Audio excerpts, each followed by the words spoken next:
promotion any illegal activities. All content provided by this channel is meant only for educational purposes.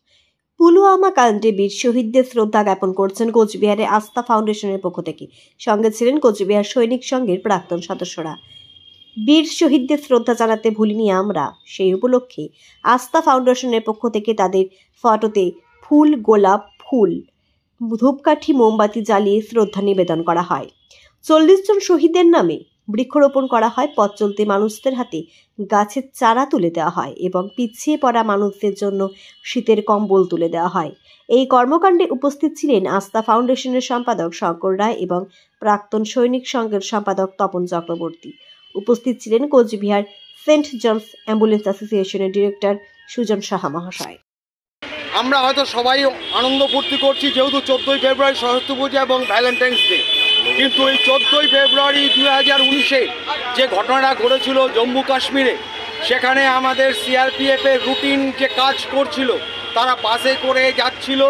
সেই সময় পাকিস্তানের উগ্রপন্থীরা তারা একটা গাড়িতে 100 কেজি বোমা নিয়ে সেখানে তারা সেই বাসের মধ্যে সুসাইড অ্যাটাক করে এবং সেই আঘাতে সেখানে আমাদের 40 জন সিআরপিএফের জওয়ান তারা শহীদ হন।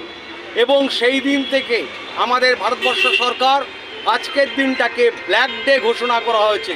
সেই জন্য আজকে আনন্দের পাশাপাশি আজকের দিনটা হচ্ছে আমাদের কাছে কালো দিন।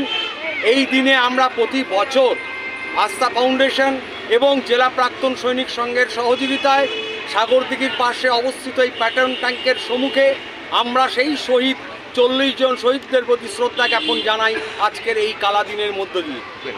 আজকে আমরা এখানে আস্থা ফাউন্ডেশনের মাধ্যমে প্রতি বছরই তারা এখানে কিছু দুস্থ দরিদ্রদের কিছু দান করেন। যেমন আজকে এখানে কম্বল দেওয়া হবে এবং পাশাপাশি কিছু গাছের চারা দেওয়া হবে। গাছের চারা মানে এই নয় যে গাছের চারাটা গিয়ে নিয়ে লাগিয়ে দিলেন, তা না। আজকের দিনে বৃক্ষরোপণ করবেন সেই সব শহীদদের প্রতি যারা সেই 40 জন সিআরপিএফের জওয়ান যারা শহীদ হয়েছিলেন দেশের স্বার্থে, দেশের সার্বভৌমত্ব রক্ষা করবার জন্য এবং দেশকে বৈদেশিক আক্রমণ থেকে রক্ষা করবার জন্য যারা শহীদ হয়েছিলেন, তাদের প্রতি শ্রদ্ধা জ্ঞাপন জানিয়ে আজকের দিন অন্তত একটি গাছ লাগান।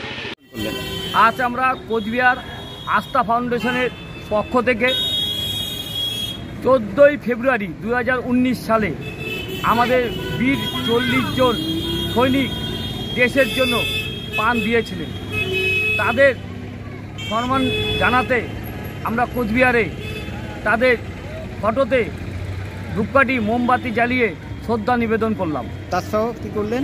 তার সহ আমরা বৃক্ষরোপণ এবং পথ চলতি মানুষদের চারাগাছ বিলি এবং অসহায় মানুষদের কম্বল তুলে দিলাম।